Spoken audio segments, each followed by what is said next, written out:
সবাইকে শুভেচ্ছা। আপনারা জানেন বর্তমানে বাংলাদেশে মুদ্রাস্ফীতি যেভাবে ঘটছে, পাশাপাশি মূল্যস্ফীতিও কিন্তু ঘটছে। এখন প্রশ্ন হতে পারে যে মুদ্রাস্ফীতি এবং মূল্যস্ফীতি এই দুইটার মধ্যে আসলে পার্থক্য কী? কেন প্রতি বছর টাকার মান কমে যাচ্ছে? কেন হচ্ছে ধরেন গত বছর আমি যে সকল ৮০ টাকা দিয়ে যে পরিমাণে পণ্য ক্রয় করতে পারতাম, এবছর আমাকে দেখা যাচ্ছে যে ওই সমপরিমাণ পণ্য ১০০ টাকা দিয়ে ক্রয় করতে হচ্ছে। তাহলে প্রশ্ন হতে পারে যে টাকার আসলে যে মূল্য, টাকার যে ভ্যালু সেটা আসলে কিভাবে কমে, সেটা কেন কমে? এবং একই সাথে আপনারা জানেন যে বর্তমানে বাংলাদেশে সরকার হচ্ছে সম্প্রতি ৪১,০০০ কোটি টাকা ব্যাংক থেকে ঋণ নিয়েছে। এবং একইভাবে হচ্ছে আপনি যদি বাংলাদেশের হচ্ছে এই যে মুদ্রাস্ফীতি বা মূল্যস্ফীতির চিত্রটা যদি দেখেন, আমরা দেখি যে সবগুলো সার্বিক মূল্যস্ফীতি ৯%, খাদ্য মূল্যস্ফীতি ৯, খাদ্য বহির্ভূত মূল্যস্ফীতি ৯, কারণ সবগুলো প্রায় ১০-এর কাছাকাছি। এখন প্রশ্ন হতে পারে যে আসলে এই যে মুদ্রাস্ফীতি এবং হচ্ছে মূল্যস্ফীতি এইগুলো আসলে কি, কিভাবে ঘটে? আমরা একটু আজকে বিস্তারিত জানার চেষ্টা করব একদম সহজ করে। আজকের দি অ্যানাটমি অফ ওয়ার্ল্ড পলিটিক্সের যে সিরিজ ৮ নাম্বার সিরিজে এর আগে আমরা ৭টা সিরিজ বানিয়েছি। এখন আগামী সিরিজগুলো হচ্ছে ইকোনমি নিয়ে বানানোর চেষ্টা করব। তাই আপনারা সঙ্গেই থাকুন। তো আমরা পুরো বিষয়টি আসলে বোঝার চেষ্টা করি যে প্রথমে আসি যে মুদ্রাস্ফীতি এবং মূল্যস্ফীতি এই দুটি জিনিস আসলে কি। তো আমরা যদি একটু দেখি সহজ করে,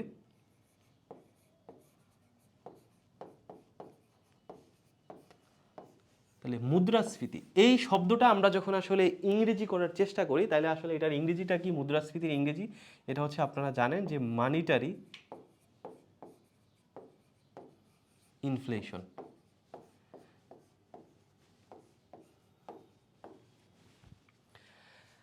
তাই মুদ্রাস্ফীতি মানে হচ্ছে মানিটারি ইনফ্লেশন, মানে মানি শব্দটা আছে তার মানে এটা হচ্ছে সরাসরি আমার টাকার সাথে সম্পর্কিত।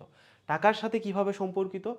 এটা ঘটে আসলে সরকার যদি আসলে বা তার সেন্ট্রাল যে ব্যাংক আছে ওই ব্যাংক যদি হচ্ছে আপনার প্রতি অর্থ বছরে যে পরিমাণে পণ্য উৎপাদন হয়, যে পরিমাণে সেবা উৎপাদন হয়, ওই উৎপাদিত পণ্য বা উৎপাদিত সেবার থেকে যদি বেশি পরিমাণে টাকা যদি আপনার সার্কুলেট করে বা হচ্ছে কেন্দ্রীয় ব্যাংক ছাপায়, তাইলেই হচ্ছে আমরা দেখি যে এটা হচ্ছে মুদ্রাস্ফীতির একটা অন্যতম কারণ। অনেকগুলো কারণ আছে, আমরা একটা উদাহরণ দেওয়ার চেষ্টা করি। ধরুন যে হচ্ছে এটা একটা রাষ্ট্র, তাহলে এই রাষ্ট্রটার নাম আমরা বললাম যে এটা হচ্ছে বাংলাদেশ। বাংলাদেশ দিয়ে উদাহরণটা দিই। এখন বাংলাদেশে আমরা জানি যে আমাদের প্রতি এক অর্থ বছরে প্রায় ৪ লক্ষ মেট্রিক টন হচ্ছে পেঁয়াজ উৎপাদন হয়। তাহলে এখন এই যে ৪ লক্ষ মেট্রিক টন পেঁয়াজ উৎপাদন হয়, এটা দিয়ে হচ্ছে আপনাদেরকে যদি বুঝাতে চাই তাহলে একটু কঠিন হবে যেহেতু এটা সংখ্যাটা অনেক বড়। তাহলে আমরা ধরে নিই বাংলাদেশে এক অর্থ বছরে ৪ মণ পেঁয়াজ উৎপাদন হয়। তাহলে আমরা ধরে নিলাম সহজে বোঝার জন্য যে বাংলাদেশে এক অর্থ বছরে ৪ মণ পেঁয়াজ উৎপাদন হয়। এখন এই ৪ মণ পেঁয়াজের আসলে এটার আসলে মার্কেটে ভ্যালু কত, এটার চাহিদা কত, বাংলাদেশে আসলে টাকার যে ভ্যালু ডলারের সাথে এক্সচেঞ্জ রেট বা অন্যান্য দেশে যে পেঁয়াজ উৎপাদন হয় সেগুলোর উপর ভিত্তি করে বাংলাদেশ আপনার প্রত্যেকটা রাষ্ট্রের সেন্ট্রাল ব্যাংক যেটা করে তার এক অর্থ বছরে উৎপাদিত পণ্যের সে একটা ভ্যালু নির্ধারণ করে। ধরুন হচ্ছে বাংলাদেশে যে ৪ মণ পেঁয়াজ উৎপাদন হলো, এই ৪ মণের হচ্ছে সে ভ্যালু নির্ধারণ করে যে হচ্ছে প্রতি ১ মণ পেঁয়াজ হচ্ছে আমার ১,০০০ টাকা করে। তাহলে প্রতি ১ মণ পেঁয়াজের দাম যদি ভ্যালু যদি সেন্ট্রাল ব্যাংক আপনার ১,০০০ টাকা করে নির্ধারণ করে, তাহলে হচ্ছে আমরা দেখি যে আমাদের ৪ মণ পেঁয়াজের দাম হচ্ছে কত? ৪,০০০ টাকা। তো এখন হচ্ছে আপনার সেন্ট্রাল ব্যাংক যেটা করে যে তার যেহেতু এক অর্থ বছরে ৪ মণ পেঁয়াজ উৎপাদন হয়েছে, সে সেন্ট্রাল ব্যাংক এখানে আপনার যেটা করে সে হচ্ছে ৪,০০০ টাকা হচ্ছে সে ছাপায়, ছাপিয়ে সেটাকে আসলে মানি অ্যাভেলেবেল করে দেয় জনগণের কাছে। তাহলে আমার হচ্ছে পেঁয়াজ আছে ৪ মণ উৎপাদিত হয়েছে এবং ব্যাংক টাকা ছাপিয়েছে ৪,০০০। তার মানে হচ্ছে আপনার এখন প্রতি মণ পেঁয়াজ কত করে বিক্রি হবে? প্রতি মণ পেঁয়াজ বিক্রি হবে ১,০০০ টাকা করে। এখন মনে করুন পরের অর্থ বছরে আমাদের অতিরিক্ত কোনো পেঁয়াজ উৎপাদন হয় নাই, আমাদের হচ্ছে ৪ মণ পেঁয়াজই আছে, নতুন কোনো পেঁয়াজ উৎপাদন হয় নাই। অর্থাৎ একটা অর্থ বছরে আপনার রাষ্ট্রের উৎপাদিত পণ্য সেটা যদি না বাড়ে, পণ্য যদি একই পরিমাণে থাকে, সেম থাকে, কিন্তু সরকার আরও অতিরিক্ত টাকা ছাপাচ্ছে। ধরেন হচ্ছে এখন পরের অর্থ বছরে আমাদের পেঁয়াজ আর নতুন করে পেঁয়াজ উৎপাদন হয় নাই, পেঁয়াজ ৪ মণই আছে। এখন হচ্ছে আপনার সেন্ট্রাল ব্যাংক যেটা করলো আরও সে ৪,০০০ টাকা অতিরিক্ত ছাপালো। তাহলে এখন হচ্ছে আপনার মার্কেটে টাকার অ্যাভেলেবিলিটি কত? আপনার মার্কেটে এখন টাকা হচ্ছে আপনার আমরা দেখি যে ৮,০০০ টাকা করে মার্কেটে আছে। তাহলে মার্কেটে টাকার অ্যাভেলেবিলিটি আপনার আমার কাছে ৮,০০০ টাকা আছে, অপরদিকে আমাদের হাতে পণ্য আছে ৪ মণ পেঁয়াজ। তাহলে পণ্য যেহেতু অপরিবর্তিত আছে, পণ্য যেহেতু সেম আছে, এখন আমরা দেখি যে আসলে প্রতি মণ পেঁয়াজের দাম তখন আর ১,০০০ থাকছে না, সেটি আসলে ২,০০০ হয়ে যাচ্ছে।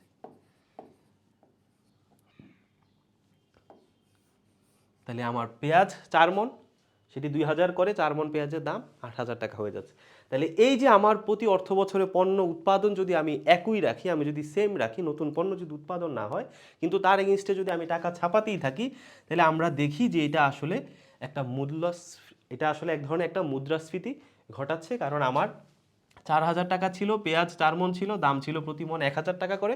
এখনও আমার পেঁয়াজ 4 মণই আছে, কিন্তু টাকা আছে আমার হাতে 8000 টাকা, যে কারণে আমার প্রতি মণ পেঁয়াজের দাম 2000 টাকা করে হয়ে যাচ্ছে। তাহলে এই যে টাকা সরবরাহের কারণে, এই যে মানি সাপ্লাইয়ের কারণে, এই যে কেন্দ্রীয় ব্যাংকের যে টাকা ছাপানোর কারণে যে আমার যে দামটা বেড়ে গেল 1000 থেকে 2000 হয়ে গেল প্রতি মণ, এটাকেই আমরা বলি যে এটা হচ্ছে মুদ্রাস্ফীতি বা হচ্ছে মানিটারি ইনফ্লেশন। তা আমরা যদি আরও একটু সহজে আরেকটা উদাহরণ দিই, অনেকের হয়তো আরেকটু কঠিন লাগতেছে, আমরা যদি আরও সিম্পল উদাহরণ দিই, ধরেন হচ্ছে এটা একটা রাষ্ট্র বাংলাদেশ। তো এখানে হচ্ছে ধরেন যে 3টা আপেল উৎপাদন হয়। তাহলে এখানে 3টা আপেল উৎপাদন হলো। তাহলে এই যে 3টা আপেল, তো হচ্ছে আপনার সেন্ট্রাল ব্যাংক বা রাষ্ট্র যেটা করে, এই 3টা আপেলের ভ্যালু নির্ধারণ করে, যেগুলো আসলে টাকাতে কনভার্ট করলে এই 3টা আপেলের ভ্যালুটা কত। তো আপনি গ্লোবাল মার্কেটের যে আপেলের যে মূল্য আছে, হচ্ছে আপনার টাকার যে মান আছে, সেটার সাথে হচ্ছে সমন্বয় করে হচ্ছে আপনি 3টা আপেলের ভ্যালু নির্ধারণ করলেন, প্রতি আপেল হচ্ছে 100 টাকা করে। তাহলে আপনার আপেল 3টা উৎপাদন হয়েছে, আপনি এটার ভ্যালু নির্ধারণ করলেন 100 টাকা করে। তখন আপনার সেন্ট্রাল ব্যাংক যেটা করলো, সে হচ্ছে 3টা আপেল যেহেতু মার্কেটে হচ্ছে আপনার উৎপাদিত হয়েছে, আপনার বাজারে এক অর্থ বছরে 3টা আপেল আছে, তখন হচ্ছে মার্কেট যেটা করে সেন্ট্রাল ব্যাংক, সে হচ্ছে 300 টাকা হচ্ছে মার্কেটে সরবরাহ করে বা 300 টাকা সে ছাপায়। এখন ধরুন আপনার এখানে নতুন কোনো আপেল আর উৎপাদন হলো না, আপেল হচ্ছে আপনার এখানে অপরিবর্তিত বা 3টাই রইলো, কিন্তু সেন্ট্রাল ব্যাংক সে আরও 300 টাকা ছাপালো। তাহলে আমার এখানে মার্কেটে হচ্ছে মানি বা হচ্ছে জনগণের কাছে টাকার অ্যাভেলেবিলিটি হচ্ছে 600 টাকা, আর তার এগেনস্টে আপেল আছে মাত্র 3টা। তাহলে 3টা আপেল, কিন্তু টাকা আছে সবার কাছে 600 টাকা সব মিলে। তাহলে হচ্ছে আমার দাম পড়ে যাচ্ছে এটা একটা আপেলের দাম 200 টাকা করে। তাহলে যেই আপেল হচ্ছে আপনি গত অর্থ বছরে 100 টাকা করে কিনতেন, কারণ আপেল ছিল 3টা, টাকা ছিল 300, ঠিক একই অর্থ বছরে ওই আপেলই হচ্ছে আপনি দেখলেন তার পরের অর্থ বছরে যে আপেল সেম আছে, কিন্তু হচ্ছে আপনার টাকার সরবরাহ বেশি আছে, তখন আপনাকে আপেল কিনতে হচ্ছে 200 টাকা করে। তার মানে এই যে 100 টাকা যে অতিরিক্ত বেড়ে গেল, এটাকেই আমরা বলি যে এটা হচ্ছে মুদ্রাস্ফীতি বা সরকারের মানি সরবরাহের কারণে, সেন্ট্রাল ব্যাংকের মানি সাপ্লাইয়ের কারণে আমার পণ্যের যে দাম বেড়ে যাচ্ছে, এটাকে আমরা বলি যে মুদ্রাস্ফীতি বা হচ্ছে মানিটারি ইনফ্লেশন। এখন হচ্ছে আমরা এটার ক্ষেত্রে মূল্যস্ফীতিতে যাওয়ার আগে আমরা এটার ক্ষেত্রে আরেকটু 1 মিনিট একটু ব্যাখ্যা করি। এখন আপনাদের কাছে প্রশ্ন হতে পারে যে আসলে বিশ্বের সব ব্যাংকই তো টাকা ছাপায়, বাংলাদেশ ব্যাংকও যেন প্রতি বছর টাকা ছাপায়, ঠিক একইভাবে হচ্ছে লন্ডনের যে ইংল্যান্ডের যে ব্যাংক আছে তারাও টাকা ছাপায়, মার্কিন যুক্তরাষ্ট্রের যে ব্যাংক আছে তারাও কিন্তু ফেডারেল ব্যাংক টাকা ছাপায়, ভারত যে ব্যাংক আছে তারাও টাকা ছাপায়। তাহলে প্রত্যেকটা রাষ্ট্রই আমরা দেখি যে হচ্ছে তারা প্রতি বছর হচ্ছে টাকা ছাপায়। তাহলে এখন প্রশ্ন হতে পারে যে টাকা ছাপালেই কি আমার হচ্ছে এই ধরনের আপনার মুদ্রাস্ফীতি হবে কিনা। তো এখন এই যে ধরেন যে টাকা ছাপালেই মুদ্রাস্ফীতি হবে কিনা, এই যে প্রশ্নটা, এটার উত্তর হচ্ছে আসলে টাকা আসলে ব্যাংক কেন ছাপায়। প্রথমত হচ্ছে আপনি যদি একটু ব্যাংকে যদি আমরা আসি, ধরেন এটা একটা ব্যাংক, আপনার রাষ্ট্রের যে সেন্ট্রাল ব্যাংক। এখন ধরেন আপনার ব্যাংকের কাছে আসলে ধরেন যে এই যে আপনি ব্যাংকে টাকা ডিপোজিট রাখলেন, ধরেন হচ্ছে আপনি 1 লক্ষ টাকা ব্যাংকে ডিপোজিট রাখলেন, ঠিক একইভাবে আরও একজন সেও ব্যাংকে হচ্ছে 1 লক্ষ টাকা ডিপোজিট রাখলো। আবার ধরেন যে হচ্ছে আরও একজন সেও ব্যাংকে 1 লক্ষ টাকা ডিপোজিট রাখলো। তো এখন ব্যাংকের কাছে টাকা আছে কত? 3 লক্ষ টাকা। এখন ব্যাংকের কাছে 3 লক্ষ টাকা আছে। এখন মনে করেন যে 3 লক্ষ টাকা থেকে হচ্ছে আপনার দেশের গভর্নমেন্ট সরকার যে আসছে, সে মনে করেন যে নতুন আসছে, তার হাতে কোনো টাকা পয়সা নাই, রাষ্ট্র পরিচালনা করতে হলে তো তাকে টাকা প্রয়োজন হলো। এখন সে টাকা কোত্থেকে নেবে? মনে করেন যে তার হচ্ছে যে রাজস্ব বা যে করের যে আয়, সেটাও কমে গিয়েছে, তার যে বৈদেশিক যে রিজার্ভ সেটাও কমে গিয়েছে। এখন তার টাকা প্রয়োজন। এখন তার টাকা প্রয়োজনের ক্ষেত্রে তার অনেকগুলো উৎস আছে সে টাকা গ্রহণ করা, সে বিদেশ থেকে ঋণ নিতে পারে, অথবা হচ্ছে বাংলাদেশের যে বিজনেসম্যান যারা আছে, ইনভেস্টর যারা আছে, তাদের থেকে বন্ডের মাধ্যমে হচ্ছে সে টাকা কালেক্ট করতে পারে, অথবা সে যেটা করে তার রাষ্ট্রের যে সেন্ট্রাল ব্যাংক আছে, সেন্ট্রাল ব্যাংক থেকে হচ্ছে সে ঋণ নেয়। তাহলে এই যে ব্যাংক হচ্ছে ঋণ নেয়, তাহলে ঋণ হচ্ছে অনেকগুলো উৎস থাকে, তার মধ্যে থেকে ধরেন আপনার গভর্নমেন্ট সেন্ট্রাল ব্যাংক থেকে হচ্ছে সে ঋণ নিল 1 লক্ষ টাকা। তাহলে ব্যাংকে হচ্ছে 3 লক্ষ টাকা আছে, কিন্তু সরকার ব্যাংক থেকে ঋণ নিয়ে নিল 1 লক্ষ টাকা, তাহলে ব্যাংকে আর অ্যাভেলেবিলিটি আছে 2 লক্ষ টাকা। এখন আপনি একটা ধরুন বিজনেস করবেন, এক জায়গায় হচ্ছে আপনি উদ্যোক্তা, আপনি কিছু করবেন, একটা ব্যবসা প্রতিষ্ঠান দিবেন, এক্ষেত্রে মনে করেন যে আপনি ব্যাংক থেকে ঋণ নিলেন, আপনিও 80,000 টাকা। ঠিক একইভাবে মনে করেন যে অ্যাসালম একটা গ্রুপ, সে তার হচ্ছে প্রতিষ্ঠানকে সম্প্রসারিত করতে চায়, এক্ষেত্রে সে প্রতিষ্ঠান সম্প্রসারণের নামে সেও মনে করেন যে ব্যাংক থেকে সে 80,000 টাকা ঋণ নিল। তাহলে এই যে ব্যাংক থেকে আমরা দেখলাম ব্যাংকের কাছে 3 লক্ষ টাকা ছিল, কিন্তু হচ্ছে এস আলম তার ব্যবসা সম্প্রসারণের নামে 80,000 টাকা ঋণ নিল। আপনি একটা উদ্যোক্তা হিসেবে বিজনেস করার জন্য 80,000 টাকা ঋণ নিলেন। সরকারও হচ্ছে তার ব্যয় পরিচালনার জন্য 1 লক্ষ টাকা ঋণ নিল।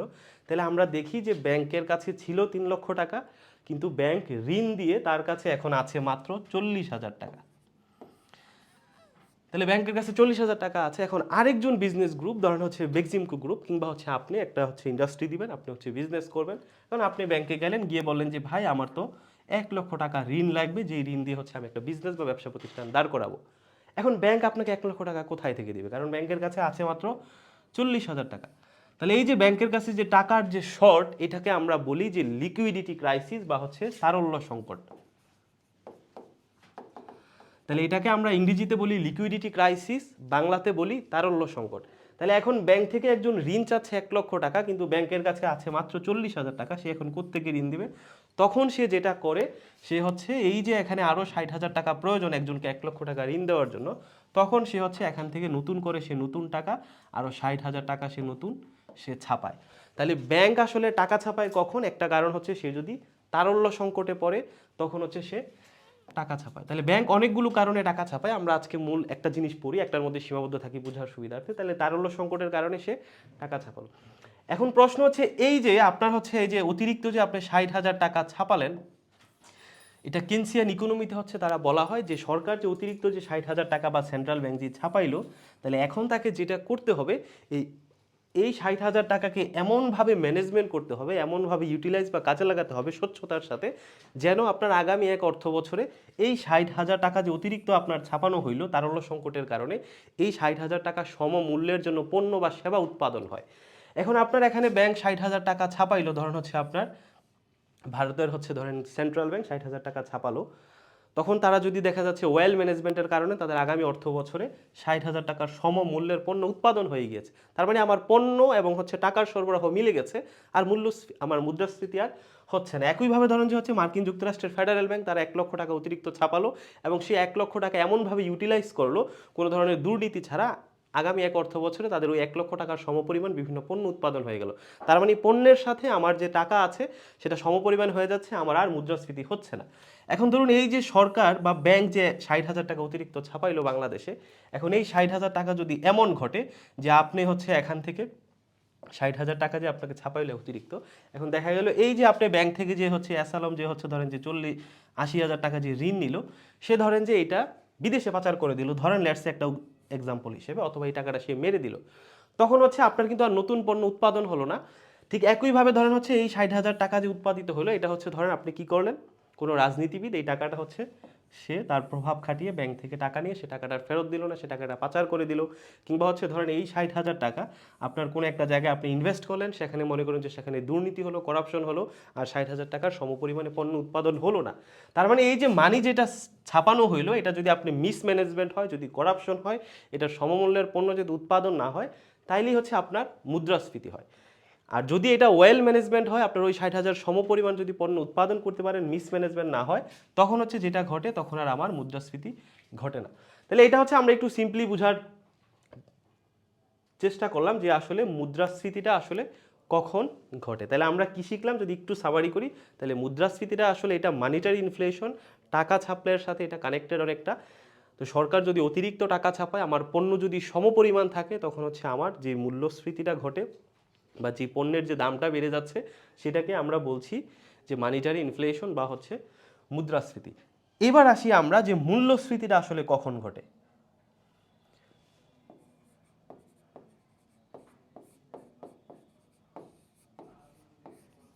তাহলে মূল্যস্ফীতি যেটা আছে, এটাকে যদি আমরা ইংরেজি করি তাহলে আপনাদের জন্য বুঝতে আরো সহজ হবে। এটার নাম হচ্ছে আপনার প্রাইস ইনফ্লেশন।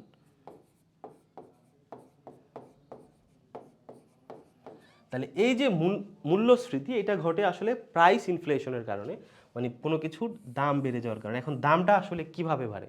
তাহলে এর আগে আমরা মুদ্রাস্ফীতিতে দেখেছি যদি টাকার অ্যাভেলেবিলিটি বেশি হয়ে যায়, টাকা যদি সরকার অতিরিক্ত ছাপিয়ে ফেলে পণ্যের তুলনায়, তাহলে হচ্ছে আমাদের মুদ্রাস্ফীতি ঘটে। তাহলে এখন মূল্যস্ফীতি যেটা ঘটে, এটা যদি আমরা দেখি, এটার কয়েকটা কারণ আছে।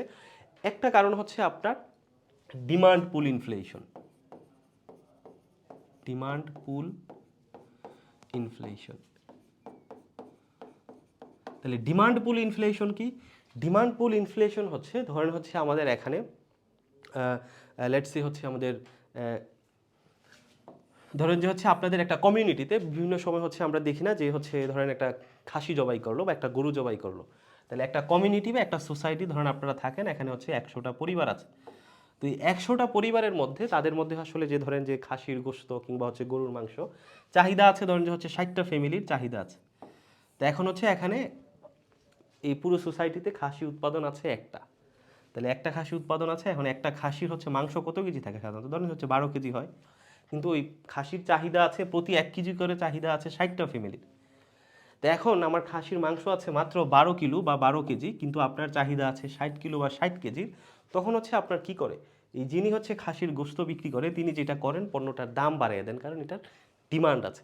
এটাকেই আমরা বলি যে এটা আসলে ডিমান্ড পুল ইনফ্লেশন। ঠিক একইভাবে আসলে এই ডিমান্ড পুল ইনফ্লেশনটা অনেকভাবে ঘটে। একইভাবে হচ্ছে ধরেন যে হচ্ছে আপনার এখানে আপনার রাষ্ট্রে হচ্ছে ধরেন যে 1000 লিটার হচ্ছে মিল্ক বা দুধের হচ্ছে চাহিদা আছে। তো 1000 লিটার মিল্ক বা দুধের চাহিদা আছে। এখন ধরেন এই যে আমাদের দেশের যে খামারি যারা আছে, তো খামারিরা হচ্ছে প্রতিদিন চাহিদাও আছে আপনার 1000 লিটার, এবং প্রতিদিন সে 1000 লিটার খামারিরা সাপ্লাইও দিচ্ছে। তো এখন হচ্ছে আমরা জানি যে বাংলাদেশে ধরেন যে প্রতি লিটার দুধের দাম যদি আমরা 60 টাকা করে ধরি, এখন 60 টাকা করে 1000 আমাদের 1000 লিটারের চাহিদা আছে, আবার খামারিরাও সরবরাহ করছে 1000 লিটার প্রতিদিন মার্কেটে, এটার দাম পড়তেছে 60 টাকা করে। এখন কোনো কারণে ধরেন বাংলাদেশে হচ্ছে গরুদের যে বিভিন্ন রোগ হয়, ধরেন অ্যানথ্রাইসিস বা কোনো একটা রোগ হয়ে খামারিদের অর্ধেক গরু ধরেন যে হচ্ছে মারা গেল। তাহলে এই যে অর্ধেক গরু মারা গেল, তখন হচ্ছে সে যে প্রতিদিন যে 1000 লিটার করে যে দুধ বাজারে সরবরাহ করতো, তো গরু যখন অর্ধেক মারা গেল তখন তো আর সে দুধ সরবরাহ করতে পারছে না। তখন দেখা যাচ্ছে যে আমার চাহিদা আছে মিল্কের 1000 লিটার বাজারে, কিন্তু খামারিরা সরবরাহ করতে পারছে মাত্র 500 লিটার। তাহলে আপনার মার্কেটে চাহিদা আছে 1000 লিটারের মিল্ক, কিন্তু আপনার গরু কোনো কারণে মারা যাওয়ার কারণে আপনার উৎপাদন কমে গিয়েছে, আপনি সরবরাহ করতেছেন মাত্র 500 লিটার। কিন্তু মানুষের তো চাহিদা আছে 1000 লিটার। তাহলে এই যে চাহিদার কারণে আপনার কোনো একটা পণ্যের যে দাম বেড়ে গেল, এটাকে আমরা বলছি যে ডিমান্ড পুল ইনফ্লেশন। এবার আসি যে ডিমান্ড পুল ইনফ্লেশন ছাড়াও আরও কিছু ইনফ্লেশন আছে, যেটা হচ্ছে আমাদের প্রত্যেক দিন বা আমাদের হচ্ছে একদম আমাদের নিজেদের জীবনের সাথে আসলে ঘটে যায়, প্রত্যেকটা রাষ্ট্রের ইকোনমির ক্ষেত্রে যেগুলো ব্যবহার করা হয়। আর একটা হচ্ছে আপনার কস্ট ফুল ইনফ্লেশন, কস্ট পুশ ইনফ্লেশন। তাহলে এইটা ইনফ্লেশনটা কি? ধরেন হচ্ছে আমরা প্রতিদিন কি করি, সকালে হচ্ছে কোনো একটা রেস্টুরেন্টে যাই, গিয়ে হচ্ছে সেখানে নাস্তা করি। তো ধরেন যে একটা রেস্টুরেন্টে তাহলে একটা পরোটা বানানোর জন্য আসলে কি লাগে, আমরা দেখি যে আপনি যদি একটা পরোটা তৈরি করতে চান, একটা রেস্টুরেন্ট, তার পরোটা বানানোর জন্য সেখানে শ্রম লাগে। শ্রম মানে যিনি পরোটা বানাচ্ছেন একজন শ্রমিক লাগে, যাকে আপনি বেতন দিচ্ছেন। তাহলে এখানে আমার শ্রম লাগতেছে। দ্বিতীয়ত হচ্ছে আপনার পরোটা বানাতে এখানে আটা লাগতেছে। তৃতীয়ত হচ্ছে আপনি পরোটা বানানোর জন্য, সেটাকে হিট দেওয়ার জন্য আমরা দেখি সেখানে জ্বালানি লাগতেছে। তাহলে আমার পরোটা বানানোর জন্য শ্রম বা শ্রমিক লাগতেছে, তারপর হচ্ছে পরোটার উপাদান আটা লাগতেছে, আমার এখানে জ্বালানি হিসেবে চুলাতে ব্যবহার করার জন্য আমার জ্বালানি লাগতেছে। তাহলে মনে করেন যে এই তিনটা মিলিয়ে একটা পরোটা তৈরি করতে হচ্ছে ওই রেস্টুরেন্টের খরচ হচ্ছে আপনার 8 টাকা করে। তাহলে একটা পরোটা উৎপাদনে তার খরচ হচ্ছে 8 টাকা করে, কিন্তু সকালে সেটা সে বিক্রি করছে আপনার কাছে 10 টাকা। তাহলে এই যে 10 টাকা 8 টাকা খরচ, সে 10 টাকা বিক্রি করছে, এখানে তার লাভ হচ্ছে 2 টাকা। এখন ধরেন যে রাশিয়া ইউক্রেন যুদ্ধ আসলো, কিংবা হচ্ছে ধরেন যে ইরান যে যুদ্ধ হলো, এই যুদ্ধের কারণে ধরেন যে এই যে জ্বালানির যে মূল্য, এটা আসলে বেড়ে গেল। তাহলে আগে জ্বালানির মূল্য কম ছিল, এখন যদি জ্বালানির মূল্যটা বেড়ে যায়, তাহলে আমরা দেখি যে এই যে আগে যে 8 টাকা খরচে যে সে পরোটা বানাতে পারতো, এখন আর সে 8 টাকা খরচে পরোটা বানাতে পারছে না, কারণ জ্বালানির খরচ বেড়ে গিয়েছে, যে কারণে তার এখন একটা পরোটা বানাতে 10 টাকা লাগে। তাহলে এখন একটা পরোটা বানাতে তার হচ্ছে যে 10 টাকা লাগছে, অতিরিক্ত বেশি লাগছে জ্বালানির মূল্য বৃদ্ধি হওয়ার কারণে। তখন কিন্তু আর সে 10 টাকা তার পরোটা বানাতে খরচ হয়, সে কিন্তু আর 10 টাকায় বিক্রি করতে পারবে না, কারণ 10 টাকা বিক্রি করলে তার লস হচ্ছে। এক্ষেত্রে সে পরোটার মূল্য বাড়িয়ে দেয়, আরও 2 টাকা বাড়িয়ে সে 12 টাকা বিক্রি করে, কারণ তার 10 টাকা খরচ, সে 2 টাকা লাভ করে 12 টাকা বাড়িয়ে দিচ্ছে। তাহলে এই যে আপনার হচ্ছে কোনো একটা পণ্যের তৈরি করতে গিয়ে সেটার উপাদানের বা কোনো কিছুর কারণে যদি সেটার কস্ট বা খরচ যদি বেড়ে যায়, এই বেড়ে যাওয়ার কারণে হচ্ছে আপনার কোনো পণ্যের যে দামটা বেড়ে যাচ্ছে, এটাকে আমরা বলি যে কস্ট পুশ ইনফ্লেশন। তাহলে যে ইরান যুদ্ধের কারণে এই যে সকল পণ্যগুলো আসলে আমাদের জ্বালানির উপর নির্ভরশীল বা হচ্ছে আপনার জ্বালানি ব্যবহার করতে হয়, ওই সবগুলো পণ্যের যে দাম বেড়ে গিয়েছে ওইটাকে আমরা বলি যে কস্ট পুশ ইনফ্লেশন। আরেকটা বিখ্যাত ইনফ্লেশন আছে যেটা আসলে ঘটে, সেটা হচ্ছে ধরেন যে আপনার এই পণ্য আসলে কোথায় উৎপাদন হয়। তাহলে প্রত্যেকটা পণ্য আমরা জানি কোনো একটা কারখানায় উৎপাদন হয়, কোনো একজন কৃষক উৎপাদন করে। তাহলে ধরেন যে হচ্ছে আপনার আমরা একটা পণ্য ধরি যে একটা টি শার্ট, তাহলে একটা টি শার্ট হচ্ছে আপনার উৎপাদন করতে কি লাগে, আপনার টি শার্ট উৎপাদন করতে হচ্ছে আপনার এখানে শ্রমিক লাগবে, এটা গার্মেন্টস ইন্ডাস্ট্রিতে, আপনার এখানে হচ্ছে সুতা লাগবে, আপনার এখানে হচ্ছে সেলাই মেশিন প্রয়োজন, আপনার এখানে হচ্ছে যে অবকাঠামো, একটা বিল্ডিং বা হচ্ছে আপনার যে বিদ্যুৎ খরচ, একটা অবকাঠামো প্রয়োজন বা একটা কারখানা প্রয়োজন। এই সব কিছু মিলিয়ে মনে করেন যে একটা গার্মেন্টস ইন্ডাস্ট্রির মালিক সে একটা টি শার্ট বানায়, যেটার হচ্ছে মোট খরচ শ্রমিকদের বেতন, সুতা, তারপরে হচ্ছে এটার সেলাই মেশিন, তারপরে এটার হচ্ছে কারেন্ট বিল, বিদ্যুৎ বিল, অবকাঠামো সব মিলিয়ে ধরুন একটা টি শার্ট বানাতে তার খরচ হয় 250 টাকা, আর সে এটা বিক্রি করে 300 টাকা, তাহলে তার লাভ হচ্ছে কত, 50 টাকা। এখন ধরেন দেখা গেল এই যে শ্রমিক যারা আছে, এই শ্রমিকদেরকে হচ্ছে সে এই যে 250 টাকা যে তার খরচ হচ্ছে, এই খরচের মধ্যেই সে শ্রমিকদেরকে বেতন দিচ্ছে মনে করেন যে 18,000 টাকা করে। তাহলে তার কারখানায় যে শ্রমিকরা কাজ করে, শ্রমিকদের বেতন সে 18,000 টাকা করে দিচ্ছে, দিয়ে হচ্ছে মাস শেষে তার যে পণ্য উৎপাদন হয় সে দেখলো সেটার খরচ মাত্র 250 টাকা এবং সে বিক্রি করে 300 টাকা, তার লাভ হচ্ছে 50 টাকা। এখন ধরেন হঠাৎ সেখানে একটা শ্রমিক বিদ্রোহ ঘটলো, সেখানে শ্রমিকরা আন্দোলন করলো যে আমাদের বেতন বৃদ্ধি করতে হবে। এখন শ্রমিকরা আন্দোলন করছে, তাদের বেতন বৃদ্ধি করতে হবে। তো এই কারণে দেখা গেল যে এই যে কারখানার মালিক, তাদের বেতন আগে 18,000 টাকা ছিল, এখন হচ্ছে সে 22,000 টাকা করে ফেলেছে। তাহলে এখন হচ্ছে আপনি এই যে শ্রমিকদের বেতন যে 22,000 টাকা করে ফেললেন, এখন কিন্তু আর আপনি একটা টি শার্ট 250 টাকায় উৎপাদন করতে পারবেন না, কারণ আপনার খরচ বেড়ে গিয়েছে, শ্রমিকদের বেতন বৃদ্ধি করতে হয়েছে। এখন হচ্ছে আপনার একটা টি শার্ট উৎপাদন করতে আপনার খরচ হচ্ছে 280 টাকা।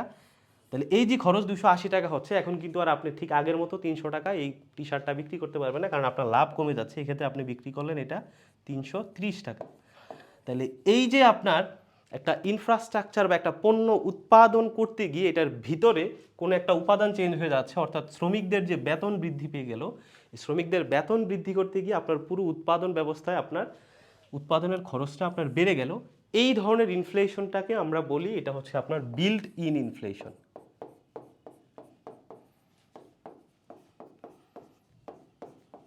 বা এটাকে আবার অনেকে বলে হচ্ছে আপনার ওয়েজ পুল ইনফ্লেশন।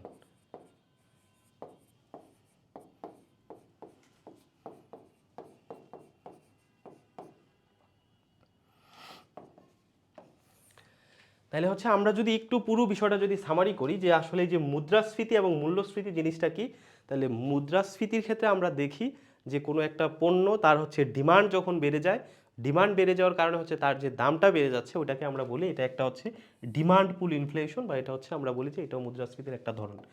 দ্বিতীয়ত হচ্ছে আমরা বললাম যে হচ্ছে কোনো একটা পণ্যের খরচ যদি বেড়ে যাচ্ছে, ওই খরচ বেড়ে যাওয়ার কারণে, যেমন জ্বালানির খরচ, তো খরচ বেড়ে যাওয়ার কারণে ওই পণ্যের দামটা যদি বেড়ে যায়, তাহলে এটাকে আমরা বললাম যে এটা হচ্ছে আমার কস্ট পুশড ইনফ্লেশন। ঠিক একইভাবে আমরা একটা পণ্য উৎপাদন প্রক্রিয়ার মধ্যে যদি হঠাৎ করে শ্রমিকদের বেতন বেড়ে বেড়ে যাচ্ছে, তখন আমরা সেটাকে বলি যে আমার বিল্ট ইন ইনফ্লেশন। তাহলে এগুলো হচ্ছে আমার সব মূল্যস্ফীতি।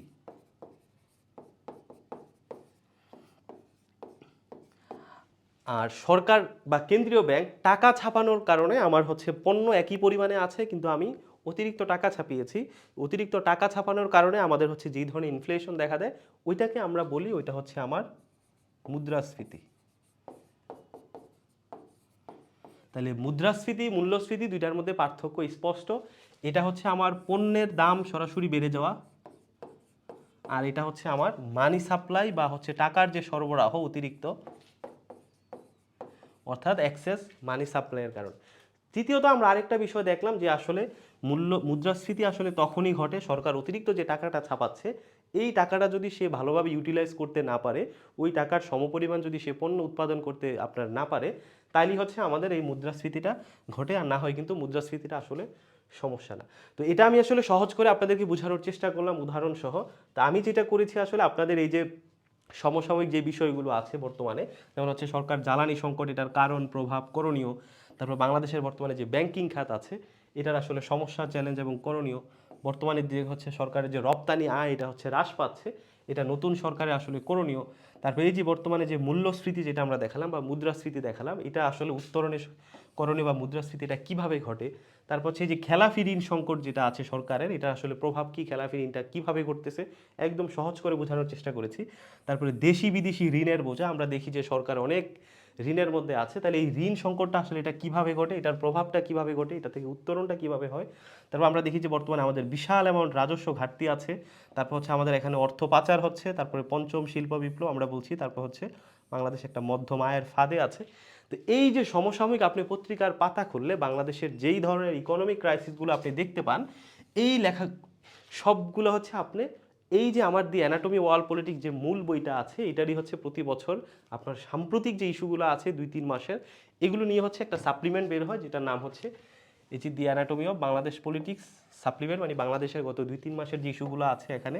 আর ইন্টারন্যাশনাল অ্যাফেয়ার্সের যেটা আছে বর্তমানে আন্তর্জাতিক রাজনীতিতে যেটা ঘটতেছে, ওই ইন্টারন্যাশনাল অ্যাফেয়ার্সের জন্য হচ্ছে আমার যে সাপ্লিমেন্টটা আছে সেটা হচ্ছে আমাদের এই যে the anatomy of world politics যে সাপ্লিমেন্ট, এটা অর্থাৎ সমসাময়িক ইন্টারন্যাশনাল অ্যাফেয়ার্সে যে বিষয়গুলো ঘটতেছে ওইটার জন্য ইন্টারন্যাশনাল অ্যাফেয়ার্সের সাপ্লিমেন্টটা, আর সমসাময়িক বাংলাদেশে যেগুলো আপনি প্রতিনিয়ত পত্রিকায় খবরে দেখছেন সেগুলো নিয়ে হচ্ছে দি অ্যানাটমি অফ বাংলাদেশ পলিটিক্স, এই দুইটা সাপ্লিমেন্ট। এই দুইটা সাপ্লিমেন্ট আপনারা পড়তে পারেন, তাইলে হচ্ছে আপনাদের সমসাময়িক যে ইস্যুগুলো আছে এগুলো নিয়ে আশা করি যে কোনো ধরনের সমস্যা হবে না। ঠিক একইভাবে আপনারা অনেকেই মেসেজ দিচ্ছেন হচ্ছে আমাদের যে চলমান হচ্ছে আপনার 51তম যে বিসিএস এর যে কোর্সটি চলমান আছে, তো ওই জায়গাতে হচ্ছে আমাদের 51তম প্রিলিমিনারি এবং হচ্ছে রিটার্নের যে জিকে হচ্ছে 375 মার্কসের যে কোর্স, তো সেটি গত মাসে শুরু হয়েছে। আমাদের রিটার্নে হচ্ছে 6টা ক্লাস, প্রিলিতে 6টা ক্লাস হয়েছে। তো আমরা সহজ ক্লাসগুলো টপিকগুলো দিয়ে শুরু করেছিলাম। তো এখন আপনারা অনেকেই নতুন করে ভর্তি হচ্ছেন বা এখনও হতে চাচ্ছেন, তারা একটু জাস্ট পেজে বা আইডিতে একটা মেসেজ দিলে হবে যে 51তম ভর্তি হতে চাচ্ছি। তো যে ক্লাসগুলো হয়ে গিয়েছে 6টা করে, ওই ক্লাসগুলো হচ্ছে রেকর্ড আকারে গ্রুপে আপলোড দেওয়া আছে। আপনি এডমিট হওয়ার পরে গ্রুপে যুক্ত হয়ে রেকর্ড ক্লাসগুলো করে নেবেন। করার পরে হচ্ছে আমাদের লাইভ ক্লাস যেগুলো চলমান আছে, আমাদের অন্তত প্রিলিতে ক্লাস হবে লাইভ ক্লাস 60টার মতো, আপনার হচ্ছে রিটেনে ক্লাস হবে প্রায় 70টার মতো। তাহলে এই যে 60+70 যে ক্লাস হচ্ছে, তার মধ্যে 6টা করে হয়ে গিয়েছে, এগুলো রেকর্ড আকারে আছে, আপনি এডমিট হয়ে দেখে নিতে পারবেন। তো ইতিমধ্যে আমাদের সাথে অসংখ্য স্টুডেন্ট যুক্ত হয়েছে। তো আপনারা যারা হচ্ছে এডমিট হতে চান এখনও, তারা হচ্ছে জাস্ট একটা মেসেজ দিলেই হবে। আর বিশেষ করে এই সমসাময়িক যে ইস্যুগুলো আছে, এই ধরনের মুদ্রাস্ফীতি, মূল্যস্ফীতি, সরকার যে সংকটগুলোতে আছে এবং ইন্টারন্যাশনাল অ্যাফেয়ার্সে যে সমস্যাগুলো ঘটতেছে, এগুলোর জন্য হচ্ছে আপনারা যেটা করবেন যে পত্রিকায় আসলে একটা বিষয় পড়লে আপনি টোটালি ওইটা আসলে বিষয়টা আপনারা নাও বুঝতে পারেন বা কঠিন মনে হতে পারে, কিন্তু এই বইগুলোতে আমি যেটা চেষ্টা করেছি সাপ্লিমেন্ট যে দুইটা আছে, বর্তমান যে ইস্যুগুলো আছে একদম সহজ করে আপনাকে বুঝিয়ে দেওয়ার জন্য। আপনি দুইটা বই পড়ার পরে আপনি যে কোনো ইস্যু, ধরেন হচ্ছে ঋণ খেলাপি নিয়ে পত্রিকায় একটা লেখা পেলেন আপনি, তো আপনি ঋণ খেলাপি নিয়ে বইয়ে যে চ্যাপ্টারটা আছে সাম্প্রতিক সাপ্লিমেন্ট যে বইয়ে, ওই চ্যাপ্টার পড়ার পর আপনি ঋণ খেলাপি নিয়ে যত নিউজ দেখেন, আপনি যত কলাম পড়েন, আপনার জন্য দেখবেন যে বোঝাটা একদম ইজি। ঋণ খেলাপি কেন ঘটে, কিভাবে ঘটে, বাংলাদেশের ক্ষেত্রে স্পেসিফিকলি এটা কিভাবে ঘটে, এটার প্রভাবটা আসলে কত দূর, এই ঋণ খেলাপির কারণে আপনার আমার আসলে কিভাবে ইনফ্লেশন ঘটতেছে, কিভাবে হচ্ছে মুদ্রাস্ফীতি, কিভাবে মূল্যস্ফীতি ঘটতেছে, এই সব বিষয়গুলো হচ্ছে সহজে বোঝানোর চেষ্টা করা আছে। তো আশা করি যে ততক্ষণ পর্যন্ত আপনারা ভালো থাকবেন। আমরা হচ্ছে পরবর্তীতে যে ভিডিওটা আছে অ্যানাটমির নবম যে সিরিজটা আছে, এটাও আমরা ইকোনমি নিয়ে চেষ্টা করবো, যে ঋণ খেলাপি কিংবা হচ্ছে বাংলাদেশের ব্যাংকিং যে সিস্টেমটা আছে ওই সিস্টেমটা নিয়ে দেওয়ার জন্য। ততক্ষণ পর্যন্ত ভালো থাকবেন সবাই এবং সুস্থ থাকবেন। ধন্যবাদ।